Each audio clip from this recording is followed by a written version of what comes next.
ఏపీలో అత్యంత ఉత్కంఠం రేపిన నియోజకవర్గం కడప పార్లమెంటు స్థానం. ఇక్కడ నుంచి కాంగ్రెస్ అభ్యర్థిగా పీసీసీ అధ్యక్షురాలు షర్మిల పోటీ చేశారు. వివేక హత్య కేసును హైలైట్ చేస్తూ ఈ కేసులో ప్రధాన నిందితుడిగా భావిస్తున్న అవినాష్ రెడ్డి వైసీపీ అభ్యర్థిగా పోటీ చేస్తుండటంతో షర్మిల నేరుగా రంగంలోకి దిగారు. అవినాష్ను ఎలాగైనా ఓడించాలన్న కసితో పనిచేశారు. అయితే జగన్ దెబ్బతీయాలని అటు చంద్రబాబు భావిస్తున్న తరుణంలో షర్మిల అన్నపై యుద్ధం ప్రకటించడంతో విపక్షాల నుంచి ఆమెకు ఆయోచిత లబ్ధి చేకూరినట్లు తెలుస్తోంది. ఒకవైపు షర్మిల రాజకీయ పోరాటం చేస్తుంటే మరోవైపు సునీత న్యాయ పోరాటం చేస్తూ ముందుకు సాగారు. షర్మిలకు అండగా సునీతతో పాటు ఆమె తల్లి సౌభాగ్యమ్మ ప్రచారం చేశారు. జగన్ తల్లి విజయమ్మ షర్మిలకు మద్దతుగా ప్రత్యేక వీడియోను విడుదల చేశారు. షర్మిలకు మద్దతు తెలపాలని కడప జిల్లా ప్రజలకు పిలుపునిచ్చారు. ఈ నేపథ్యంలో షర్మిల కడప జిల్లాలో చేసిన ప్రచారానికి ప్రజల నుంచి విశేష స్పందన లభించింది.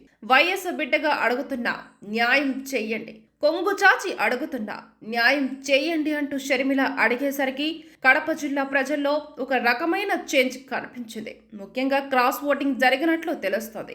అటు జగన్ పై అభిమానం ఉన్నవారు వైసీపీ ఎమ్మెల్యే అభ్యర్థికి ఓటు వేస్తే ఎంపీ విషయానికి వచ్చేసరికి షర్మిలకు ఓటు వేసినట్లు తెలుస్తుంది. పోలింగ్ సరళి కూడా దానిని తెలియజేస్తోంది. ఇక్కడ టీడీపీ అభ్యర్థిగా భూపేష్ రెడ్డి ఉన్నారు. ఇక్కడ టీడీపీకి నిర్దిష్టమైన ఓటు బ్యాంక్ ఉంది. కానీ జగన్ ను దెబ్బతీయాలంటే షర్మిలకు సపోర్ట్ చేయడమే మేలన్న నిర్ణయానికి టీడీపీ వచ్చినట్లు సమాచారం. ఎంపీకి మాత్రం షర్మిలకు వేసి ఎమ్మెల్యేల విషయానికి వచ్చేసరికి మాత్రం కూటమి అభ్యర్థులకు ఓట్లు వేయాలని టీడీపీ నాయకత్వం అంతర్గతంగా క్యాడర్ కు మార్గదర్శకం చేసినట్లు సమాచారం. వైసీపీలో చీలిక వచ్చి టీడీపీ ఓటు బ్యాంకు తోడైతే షర్మిల ఖచ్చితంగా గెలిచే ఛాన్స్ ఉందని టాక్ నడుస్తుంది. మరి అది ఎంతవరకు సాధ్యమవుతుందో చూడాలి.